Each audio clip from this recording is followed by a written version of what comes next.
Si una mujer es ciudadana y su esposo es indocumentado, la mujer que ah, debe tener el derecho a esos $1,200 y los hijos a $500 cada uno, están negados ese dinero.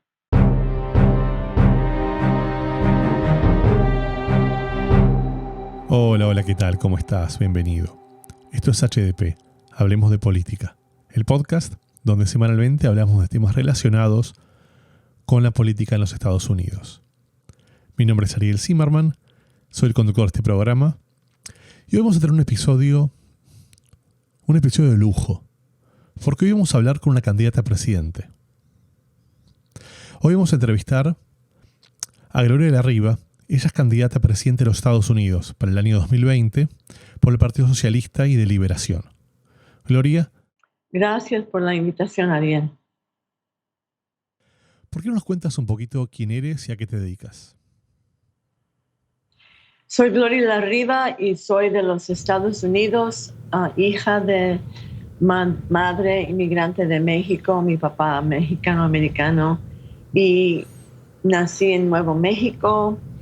Por 4 décadas soy activista socialista. Vivo en San Francisco, California. Yo soy una dirigente sindical recién jubilada, pero muy activa en la política, y me postulo como candidata para la presidencia del país. Ahora estoy en Dallas, Texas. Bueno, voy a estar en Dallas hoy, estoy en Houston, Texas, porque he estado en más de 30 ciudades de gira electoral. Wow, eso es mucho. ¿Sabes que cuando pienso en un candidato socialista es muy difícil de entender dentro de Estados Unidos, ¿no? O sea, ¿cómo definirías tú el socialismo en este país? ¿Cómo definiría qué? ¿Cómo definirías al socialismo en Estados Unidos? Pues para nosotros el socialismo es el socialismo donde existe en otros países. Creemos en la expropiación de los medios de producción, de la riqueza del país para proveer para el pueblo, para garantizar trabajo o ingreso para la gente que no puede trabajar, salud gratis, educación gratis, vivienda, que hay millones y millones de viviendas vacías, nuevas, solamente construidas para inversión y no para vivienda. Creemos que debe haber democracia real, por ejemplo, derechos plenos para los inmigrantes que son tan oprimidos, sin derechos aquí en los Estados Unidos, para los indocumentados. Y nosotros creemos en la no posibilidad, sino la que es inevitable, el socialismo. Por supuesto, hay que luchar por eso. No lo vamos a lograr por las elecciones. Vivimos en el país donde, con el excepto de Arabia Saudita, donde no hay elecciones, los Estados Unidos tienen sistema electoral fuertemente restringido. El sistema es para los demócratas y republicanos. No tenemos nada como lo que tienen en algunos países en Europa o en otros países de representación proporcional. Es totalmente controlado por los demócratas y republicanos. Sin embargo, este año es muy interesante por esos 4 años de Trump, de una derecha, de una política bien reaccionaria, con cosas espantosas que ha dicho, su ultra racismo, abogando para los neofascistas. Y entonces hay mucho interés en estas elecciones. Ya con una semana antes de los comicios, el 3 de noviembre, hay récord de gente que está votando temprano. No se sabe todavía cómo va a salir, pero hay mucha atención en todo el mundo en esta elección. Recién tú mencionaste al presidente Donald Trump. Y Trump es una persona que entró en política, creo que hace 5 años, digamos, antes de la elección. Y nunca se había manifestado claramente por un partido, por lo cual podríamos definirlo como un outsider. Sin embargo, él entendió que la mejor manera de involucrarse era a través del partido republicano. Algo parecido, por el otro lado, hizo en 2016 y también lo intentó ahora en 2020 Bernie Sanders, que Bernie es un candidato independiente, pero entendió que la mejor manera para él para llegar a la candidatura era a través del Partido Demócrata. Bueno, claramente los hechos han demostrado que no lo ha conseguido. Entonces, yo ahí te pregunto, no ha conseguido esto Bernie, pero por otro lado ha conseguido mucha exposición. Digamos, creo que todo el mundo lo ha conocido. Que cuando yo te menciono a Bernie Sanders, porque digamos, muchas de las políticas que tú mencionabas recién son con las que él acuerda. ¿Qué piensas de él? Nosotros en 2016 teníamos una posición de decir, tenemos algunas diferencias con Sanders, primero porque no es socialista como lo entendemos. La expropiación de los medios de producción, él dice que no está a favor de eso. Es socialdemócrata, pero dijimos que era algo muy importante, un desarrollo importante, su candidatura porque hablaba como socialista y que abrió los ojos de mucha gente. Decimos que ayudó en levantar la neblina que cubrió las mentes de la gente, levantó ese anticomunismo, que es casi como una religión en los Estados Unidos. Y más este año. Es increíble lo que hizo el Partido Demócrata, el liderazgo, porque la mayoría de gente trabajadora que se siente como liberal o más de izquierda son miembros del Partido Demócrata. Los líderes conspiraron antes del super martes, el 3 de marzo, para asegurar que él no fuera el candidato. Aunque con un día de noticia en varias ciudades, él podía juntar a decenas de miles de personas muy entusiasmados por su candidatura, mientras que Biden casi no pudo llegar a tercer lugar en las primarias. Entonces preferían los demócratas que Biden fuera el candidato suyo con menos chance de derrotar a Trump. Es decir, que preferían el chance de que Trump ganara en vez de tener Sanders, porque Sanders estaba levantando las expectativas y el liderazgo de los demócratas, que son imperialistas también, procapitalistas, no quieren salud.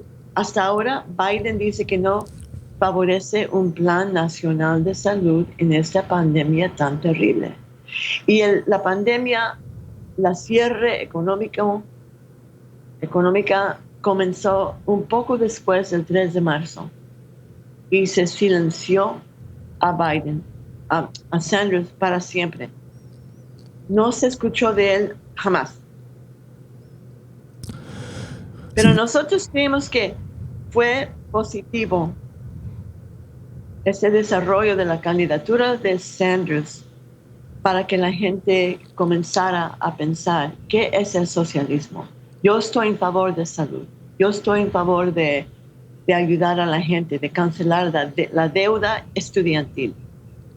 Y entonces muchos jóvenes que están uniéndose a nuestro partido en estos años, especialmente los últimos 3 años, dicen que se sintieron defraudados por lo que pasó a Sanders y comenzaron a buscar más el socialismo tradicional, marxismo-leninismo. Y dime algo, ustedes tienen candidaturas, digamos, tú eres la candidata a presidente, pero ¿tienen candidaturas a posiciones un poco más bajas, a congresistas, a senadores o a autoridades locales?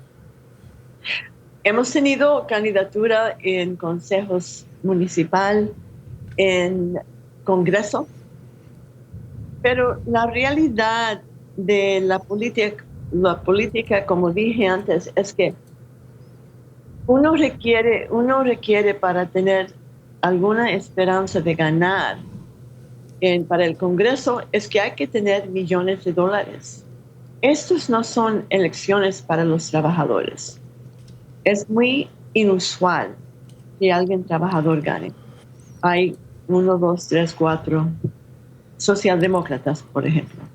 Nosotros creemos que el cambio va a ser por la lucha, que todo lo que hemos logrado es por la lucha. Y usamos las elecciones como socialista en decir hay que movilizarnos en sindicatos, en nuestras comunidades, para exigir lo que la gente necesita. Y en este año de la pandemia y la cifra más alta en todo el mundo de muertos con la pandemia del COVID, en la crisis económica donde decenas de millones han perdido su trabajo, han perdido su plan de salud y están a punto de perder su vivienda por los desalojos. Es algo en donde una elección, o en 4 años, o en 2 años, no puede resolver ni la más mínima esa crisis. Es necesario que la gente salga a las calles, en las masas, masivamente. Sabes que un amigo la otra vez me decía que sin dudas todas las revoluciones históricas han sido como lo que tú mencionas, personas saliendo, movilizándose, yendo a las calles, tomando las plazas, hablando en público, pero por lo general eso se termina transformando en un liderazgo y ese liderazgo termina impactando en la política de alguna manera. Entonces, por ejemplo, no sé, se me viene el caso de Black Lives Matter. Okay, hubo manifestaciones en todo el país, se involucró a muchísimas personas, incluso eventos mundiales como la MLS o la NBA, donde todo tipo estaba claro ese mensaje, fueron muy públicos ahí. La pregunta es, ¿cómo se capitaliza eso? ¿Cómo se logra que ese mensaje popular tan fuerte se refleje en políticas, se refleje en cambios reales que afectan de verdad a las personas? ¿Por dónde crees que puede haber una solución al respecto? Gracias por mencionar Black Lives Matter, porque realmente es histórico, es sin precedente. Por ejemplo, hasta el New York Times, el periódico de récord, como dicen, dijo que es el movimiento más grande en la historia del país. Hubo miles de protestas, incontables miles de protestas. Y ha hecho algo importante, ha cambiado la conciencia del pueblo en general. En cuanto a las cifras, las encuestas muestran que la mayoría de gente anglo, como decimos, ahora creen que la brutalidad policial es real, que hay racismo que hay que borrar. Y entonces, eso es un comienzo muy importante. Lo que ha hecho concretamente es, por ejemplo, que la gente ahora conoce lo que es la supremacía blanca. Eso nunca se mencionaba antes, ni se entendía. Ahora se entiende lo que significa en la historia del país en negar trabajo, salud, vivienda al pueblo afroamericano y a los latinos también. La idea de, ¿cómo se dice? No reparaciones, sino indemnización. Indemnización para el pueblo negro y indígena. Y eso nunca hubiera sido aceptado, pero ahora el estado, por ejemplo, de California está discutiendo pasar una ley para proveer eso. Porque en este país es tan fuerte la historia no solo de la esclavitud y la riqueza que se ganó en este país por el capitalismo, sino lo que siguió después de la guerra civil, del apartheid en el sur, de la discriminación legal tan fuerte que es necesario un programa de indemnización. Entonces, eso es importante porque yo he dicho recientemente que no es solo para el pueblo afro, sino que yo creo que mucha gente está viendo este movimiento como que tiene algo que ver con el cambio para todos. Porque es una resistencia a la injusticia. Bueno, hablando de cambios, al inicio mencionaste los temas de inmigración. Creo que una de las frases polémicas y quizás más fuertes que salieron en el debate en la semana pasada fue cuando Donald Trump mencionó que las condiciones de los inmigrantes detenidos por ICE eran muy buenas. No sé qué responder al respecto y me gustaría escuchar tu opinión. Se reportó esta semana pasada que 545 jóvenes están separados y los padres no se pueden encontrar. Yo creo perdidos para siempre, porque el gobierno no tiene ninguna prueba de dónde viven, dónde están. Y es un crimen tan fuerte. Además de eso, Obama también lo llamamos el deportador en jefe, porque Obama deportó a más gente inmigrante que ningún otro presidente. Sin embargo, son los dos partidos, es el sistema que explota tan fuertemente. En esta pandemia, la gente sigue recibiendo la comida, los alimentos en las tiendas. ¿Y quién está cosechando esa comida en los campos? De California, donde yo vivo, en la Florida. Te voy a dar un ejemplo de la explotación y el trabajo tan esencial de los inmigrantes. Un poco antes de la pandemia, yo fui al Valle Central de California, muy conocido lugar donde los trabajadores agrícolas, los campesinos trabajan día tras día en el campo sin ningún derecho. Y una mujer mexicana, se llama Mirta, ella no lee, no puede leer ni escribir en inglés ni en español. Es mexicana y trabaja 13 horas al día cosechando la cebolla, y vive en un pueblo que se llama McFarland. La mitad de la población, 8,000 personas, son campesinos indocumentados.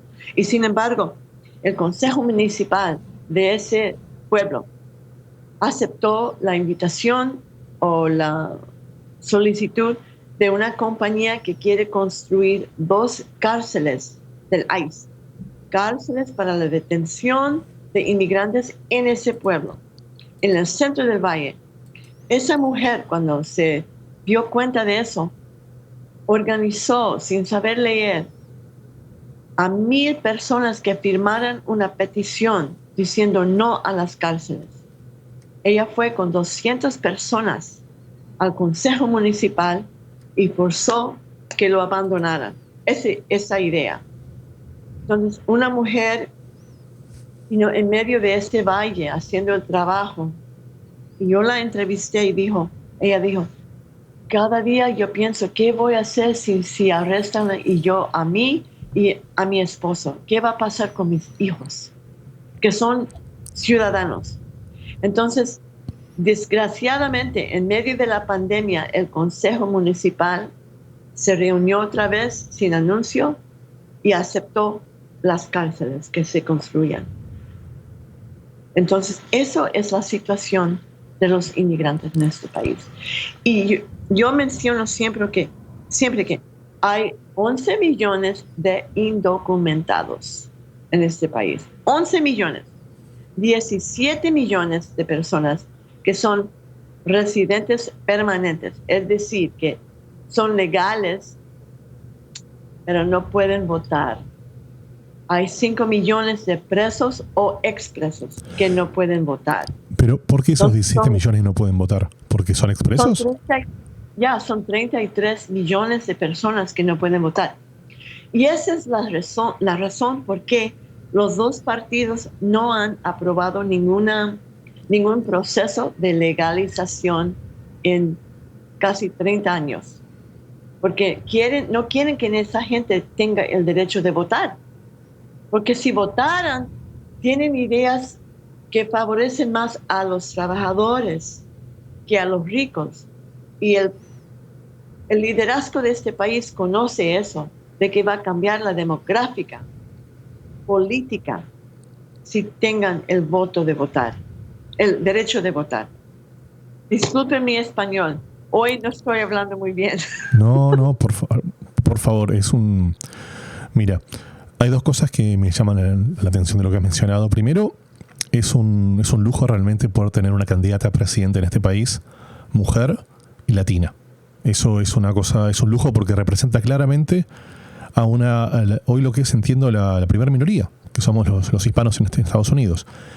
Pero segundo, lo que tú dices recién es tremendo, porque todos esos ciudadanos americanos son ciudadanos de segunda, son ciudadanos que tienen las mismas obligaciones que todos los demás, porque tienen que pagar impuestos, tienen que hacer igual que los demás, pero tienen menos derechos. En cualquier otro lugar del mundo democrático sería un absurdo. Sin embargo, aquí es algo habitual. Es horrible donde un trabajador indocumentado, como dije, son 11 millones. Ellos pagan impuestos cuando compran cosas. Ellos pagan impuestos de seguro social. Pagan en los cheques cuando reciben el pago. Sin embargo, cuando se jubilan, no tienen derecho al seguro social. No tienen derechos. Además, en este supuesto rescate, donde el gobierno dio trillones de dólares a los bancos, a Wall Street, para la pandemia, dieron a la gente en general, los adultos, $1,200, que no es nada, es una migaja, por 8 meses. Pero lo que hicieron con los indocumentados es terrible. En una familia, si hay un miembro indocumentado, la familia no puede recibir ninguna ayuda del rescate. Si una mujer es ciudadana y su esposo es indocumentado, la mujer que debe tener el derecho a esos $1,200 y los hijos a $500 cada uno, están negados ese dinero. Es increíble. Entonces son mucho más que 11 millones. No es solamente Trump, como dije, porque eso existió bajo Obama. Es el sistema que sobreexplota a la gente aquí. Hablamos que el imperialismo sobreexplota a la gente en ultramar, pero aquí también. Y la gente conoce eso. Por eso nosotros decimos que somos candidatos para ellos también, para todo el pueblo. Y sin embargo, yo creo que, por ejemplo, en 2006, antes del Black Lives Matter, 2006 fue el levantamiento más grande en la historia del país, cuando millones de indocumentados salieron a las calles para cerrar la economía por un día. Eso fue histórico. Tiene mucha conciencia. Dime algo. Estuvimos hablando un poquito de inmigración, de salud. ¿Tú crees que la educación en Estados Unidos tiene oportunidades para mejorar también? Ahora no. Mira, los estudiantes universitarios tienen una deuda de diré 7 trillones, millones de dólares en deuda. Eso no existía hace 30, 40 años, porque la educación universitaria en ese tiempo era mucho más barato y estatalmente era gratis. Ahora los bancos han descubierto un tesoro para más ganancia. Y la deuda estudiantil es la única en el país en donde no se puede declarar bancarrota para salir de esa deuda. Es permanente para los estudiantes. Y entonces ahora con la educación, en esta pandemia, hay una crisis para los niños, porque muchos no tienen computadora, muchos no tienen Wi-Fi o Wi-Fi, el Internet. Es muy difícil y con esta pandemia tan única en el mundo, donde tenemos ahora 226,000 personas que han muerto y una que está creciendo. Yo sé que está creciendo en el mundo, pero lo peor es aquí, donde no hay un plan, donde hay un presidente que dice no hay problema, no tengan miedo del COVID. Entonces, esto va a durar mucho más tiempo para nosotros. Y para los estudiantes universitarios, no ven un futuro real. Ven una deuda tremenda sin garantía de trabajo, porque esa crisis es mundial. Entonces, la gente está viendo que no hay salida de esta crisis por las elecciones. Sin embargo, yo no quiero adivinar lo que va a ser la salida el martes 3 de noviembre, pero se ve que por el repulso a Trump, que es probable que Biden gane. No porque la gente tiene esperanza en Biden, porque odian tanto a Trump. Justamente lo que ha dicho en apoyar a los supremacistas blancos, los fascistas, su racismo contra mexicanos, latinos, todo eso. ¿Hay algo, Gloria, que nos quieras contar que no te haya preguntado? No, es que nosotros creemos que hemos ganado mucho en esta campaña, porque nuestros miembros trabajaron tan duro en 15 estados colectando firmas para salir en la boleta oficialmente, que fue mucho, que les ayudó, como son muy jóvenes, muy nuevos en el partido, aprendieron cómo salir a hablar con gente que antes no hablaban con ellos porque son gente mayor o gente, en general, la población, han aprendido mucho. Es preparación para la lucha. Y nosotros creemos también que el perfil del partido se ha levantado.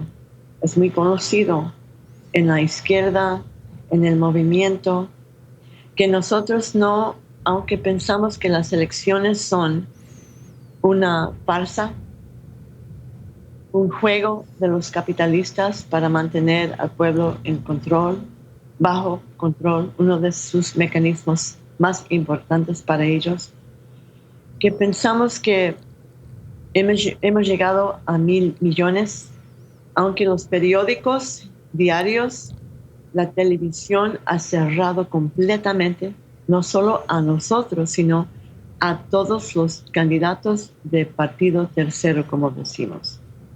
En los periódicos dice hay 2 candidatos y la gente se sorprende cuando conocen a nosotros. ¿Por qué no escuchamos de ustedes? ¿Cómo puede? ¿Tú eres candidata? ¿Cómo? No puede ser.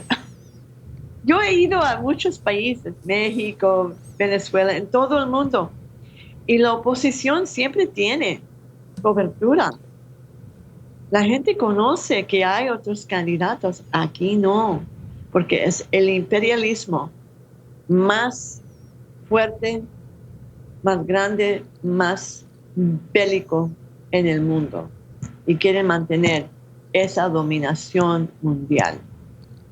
Esa lucha es dura, pero solidarizamos con el mundo, con los pueblos sancionados por los Estados Unidos. Hemos levantado, por ejemplo, en cuanto a la política extranjera, que exigimos la cierre de todas las bases militares de los Estados Unidos, los 800 bases militares.